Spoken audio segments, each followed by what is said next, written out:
Someone. Go. Hi, have you ever been in the grocery store and how you hear a slap and a baby is not crying?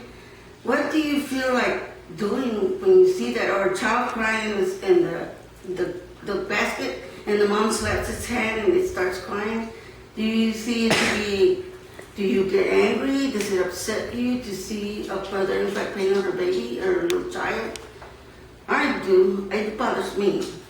See, is it good? I'm Sylvia Herrera. I'm doing a presentation about spanking, if it's good or bad. What is spanking? Let's talk about what spanking is. It's a corporal punishment. It's a form of corporal punishment that includes hitting a child by slapping, hitting a hand or the bottom of a child, no matter what age, and inflicting a cut instead of playing to change their behavior. And they will use a paddle or a belt, and whatever is just for the parent to use on the child. There is a controversy about spanking. I, for one, don't believe in spanking. But then there's those that believe in spanking, and spanking is probably all they do. You know, there's the middle road where they say, well, I spank only if it's dangerous, if it's mandatory because it's already beyond help. All right, but then let's talk about why parents speak. Parents speak. They want to.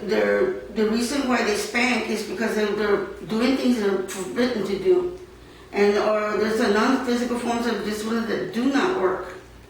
Or spank the child when they are angry, or the best one I like. I'm going to spank you because I love you, and I don't understand that one. Then let's see how effective this is. Spanking models aggression. It's not anger, hitting someone with anger, pain inflicted.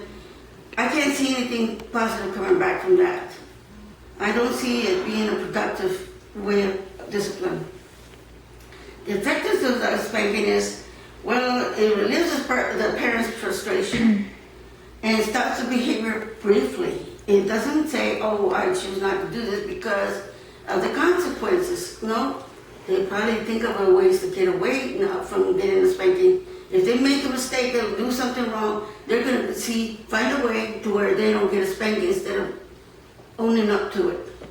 And of course, the spanking, it teaches an alternative behavior that if someone is bigger than you, it's okay to hit you, or if you're bigger than somebody, it's okay for you to go hit them. It's not an effective type of discipline or behavior for a parent. Children usually feel resentful, humiliated, and helpless when this occurs. An alternative, I want to talk about alternatives because there's got to be something better than spanking. You first off is you want to control your anger. Instead of ripping up into your child, stop. The timeouts are good because it gives the child a little time to control its crying, and the parent cools down. So when they finally go and approach the child, it's done in a calm way, and it becomes more effective. What does this teach the child an alternative behavior? Yes, it teaches you that things shouldn't be done in anger. That what did I do wrong? Why am I sitting in this chair in a timeout? It makes them think. And then when you come and you talk, as a parent comes and talks to the child, then it's more effective because the child realizes the consequences of their actions. Because the parent will tell them. Communication by hitting it is not acceptable. It doesn't solve the problem. It's not right for a big person to hit a little person. And that's what it comes down to, the parent hitting the child. I totally disagree with this. When you want to hit your child out of anger, stop, slap the table, or hit a pillow, anything, get down on your knees, anything, do something that's constructive, like wash dishes, anything. But don't hit the child when you're angry. All your anger produces anger. You're not going to get a good response out of this. And your child is not going to make any wise choices from this behavior. There are appropriate techniques for little toddlers, because they're the ones that they're probably going to get the spankings most, because they get into everything. So what you want to do is child-proof your house.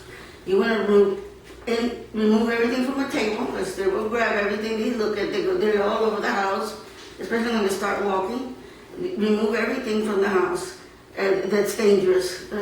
Showerproof your house with the plugs.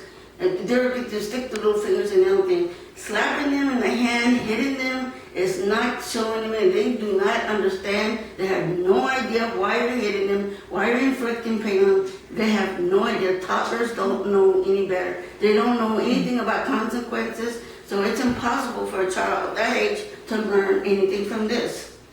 So I have some pictures here of children that are getting spanked. If you look at pictures of children that have just been spanked, does these faces look like they're happy?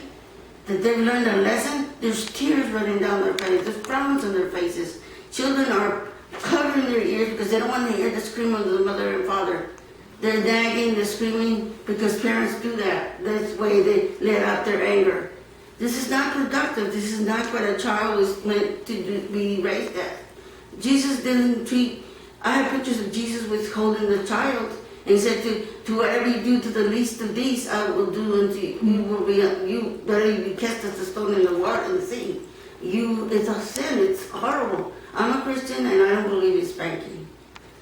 For in conclusion, if you see all these pictures that I have up for you and you read all my points and understand them, that there are alternatives to hitting a child, no matter what age. There are alternatives. Teach them consequences. Teach them that for every action you commit that's not right, there are consequences. Take it, like for example, if a little girl takes off on the road with the bike, take the bike away. You're not using it until tomorrow. And if tomorrow you do the same thing, I will take it away again. If a child didn't make a good grade at school, take the phone away. Kids, the older they are, if spanking's all you've been teaching a child, how do you think you can control a 16-year-old? It doesn't make any sense. You can spank them, but you know what? It's not going to hurt as much as when they were little. And it doesn't mean anything, but, oh well, a little bit of pain, it'll go away in a little while, and I'll be good as new again. Anyway, deciding how to discipline your child, parents should first ask themselves, what do I want to accomplish?